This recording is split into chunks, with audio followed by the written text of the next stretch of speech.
3 নম্বর, আমি চাই সারা জীবন আমি তোমার নাফরমানি করব, সারা জীবন আমি তোমার সাথে অবাধ্যতায় লিপ্ত হব, কঠিন পরিস্থিতি তৈরি করবো পৃথিবীতে, ঝামেলাপূর্ণ অবস্থা তৈরি হবে দুনিয়াতে, কিন্তু মানুষ আমার টের পাবে না। কাজটা করার পরে যদি মানুষ টের পায় আমার অসুবিধা নেই। আমি যখন অভয় না করে হিন্দুদের বাড়ি ঘরে আগুন লাগিয়ে দেবো, মানুষ টের পাবে না। যদি ধরা পড়ি বলবে মাল পাগল আর মাথা খারাপ। কথা বলবে না কেন? কিন্তু শয়তানের কাজ। এখানে বাংলাদেশে যেদিন বিশ্বজিৎ হত্যা হয়েছে, আমরা কিন্তু বুঝতেও পারি না যে কাজটা করলো কে। পরবর্তীতে কিন্তু ঠিকই ধরা পড়ছে কাজটা করেছে কারা। কথা বলেন। এরপরেও যদি আপনি শয়তান চিনতে না পারেন, তেমন কবে চিনবেন? শয়তান এবার আল্লাহকে জানিয়ে দিচ্ছে, আল্লাহ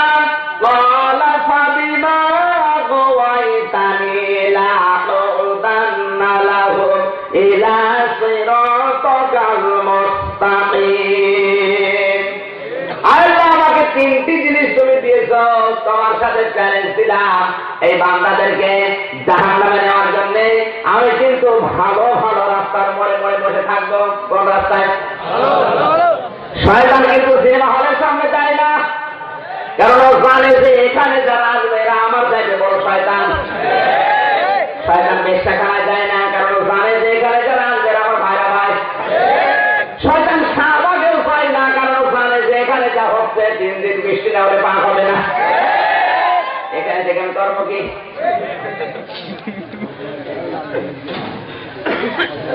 আল্লাহ নবীকে মেরাজে কায়নাত নামক গ্রন্থে আছে, বিশ্ব নবীকে যেদিন আবু জাহেল হত্যার আদেশ দিয়েছে, ওই দিন আব্দুল্লাহ বিন খাতার নামে এক যুবক মক্কার উপকণ্ঠে কয়েকজন নর্তকীকে নিয়ে সারা রাত মদ খেয়েছে আর ড্যান্স দিয়েছে।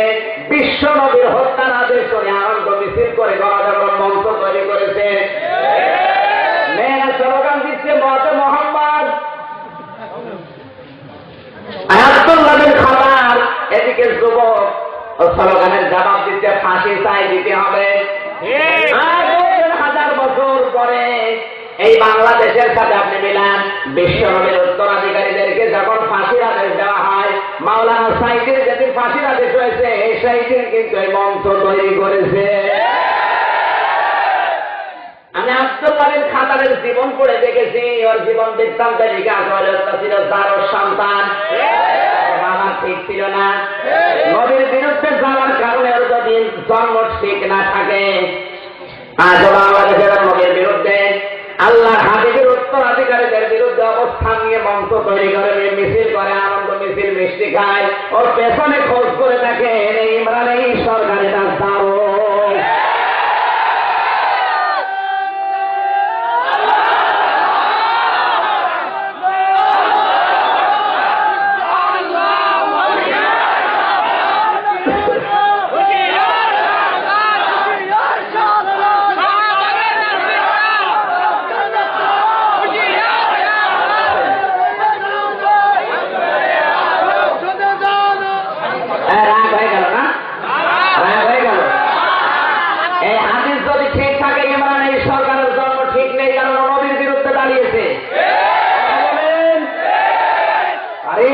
শুনে মুসলমান তার কাছে সেই দাদায় আনন্দ করে মিষ্টি খায়, যে মুসলমান নবীর হত্যার আদেশ শুনে মিষ্টি খেতে বড় মুসলমান নব মুশরিক।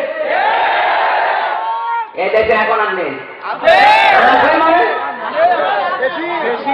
আমার ভাইরা, বিশ্ব নবী মুহাম্মদ রাসূলুল্লাহ সাল্লাল্লাহু আলাইহি সাল্লামকে হত্যা করার জন্য ষড়যন্ত্রে লিপ্ত হয়েছিল সর্বপ্রথম যেই লোকটি, ইতিহাসের পাতায় তার নাম লেখা আছে, স্লোগান দিয়ে বিশ্ব নবীর পেছনে অবস্থান নিয়েছিল আল্লাহর হাবিবের বিরুদ্ধে, তার নামে আব্দুল্লাহ বিন খাতার। নর্তকী নিয়ে সারা রাত মিছিল করেছে, মদ খেয়েছে, আনন্দ ড্যান্স দিয়েছে। বাংলাদেশে এই সিস্টেম যারা কায়েম করছে, এগুলো কিন্তু এই কাফের উত্তরাধিকারী। শয়তান চ্যালেঞ্জ দিচ্ছে, তাহলে যে ধরন আল্লাহ বলছেন সুম্মা লাতিয়ান্নাহুম মিন বাইনি আইদিহিম ওয়া মিন খালফিহিম ওয়া আন আইমানিহিম ওয়া আন শামাইলিহিম ولا تجد أكثرهم شاكرين আল্লাহ তোমার এই বান্দাদেরকে ধোঁকা দিয়ে বোকা বানানোর জন্য আমি ডান থেকে বাম থেকে বা উপর থেকে নিচ থেকে সব জায়গা থেকে অপথা দেব। অধিকাংশ বান্দা বান্দিকে তুমি সকল প্রচারে পাবে না। এটা শয়তানের কাজ। জয় বলেন না। কওদান না লাহুম ইলা সিরাতাল মুস্তাকিম। আমি ভালো ভালো রাস্তায় থাকবো। তাফসীর মাহফিলত রাজশাহী মতিয়ারখানায় মানুষজন আসবে দূর থেকে, বিভিন্ন জায়গায় বসে বসে থাকবো। মানুষ যখন আসবে ডাকতে বলবে এখানে যেও না, আমির হামজা এসে রাজনীতি করবে। আমার মনে হয় জিন শয়তান যদি এলাকায় নাও থাকে, দুই পায়ে মানুষ শয়তান। কথা বলুন, শয়তানি টের পান না শয়তান কারা? আল্লাহ পরিচয় দিচ্ছেন শয়তানেরা যারা কোরআনের পথ থেকে মানুষকে ফিরিয়ে দেয়। আল্লাহ রাগান্বিত হয়ে ধমক দিলেন, ক্বালা খুরুজ মিনহা মাযমুমান মাদহুরা লামান তাবি'আকা মিনহুম লাআমলাআন্না জাহান্নামা মিনকুম আজমাইন। আল্লাহ পাক বলেন, দূর হয়ে যায় এখান থেকে, তোর নামের সেখানে রাজিল লাগিয়ে দিলাম, মারদুদ লাগিয়ে দিলাম। কোনদিন আমি আল্লাহ তাকে ক্ষমা করবো না। এরপরেও যদি কোনো বান্দা বান্দি থেকে অনুসরণ করে, আনুগত্য করে, তোকে দেখে চলে, আমি আল্লাহ তোকে সহ তাকেও জাহান্নামে পরিপূর্ণ করবো। শয়তান কিন্তু খুশি। শয়তান কি কেন বলেন তো? এবার আসে, জান্নাতের মেন গেটে দাঁড়িয়ে শয়তানে বারওয়াজ করছে। কোন জায়গায়? আরো জোরে বলেন। জান্নাতের মেন গেটে দাঁড়িয়েছে। হযরত আদম এবং হাওয়াকে আল্লাহ ডাকতে বললেন, জান্নাতে যাও, প্রবেশ করো, যা ইচ্ছা খাও, কিন্তু সাবধানে গাছটার কাছে আসবে না। শয়তান এবার জান্নাতের মেন গেটে দাঁড়িয়ে আওয়াজ শুরু করেছে। আগে কান্নাকাটি। হযরত হাওয়া ডাক দিয়ে বলেন, আপনি কাঁদেন কে? আপনি কাঁদি আমার জন্য, আমি কাঁদি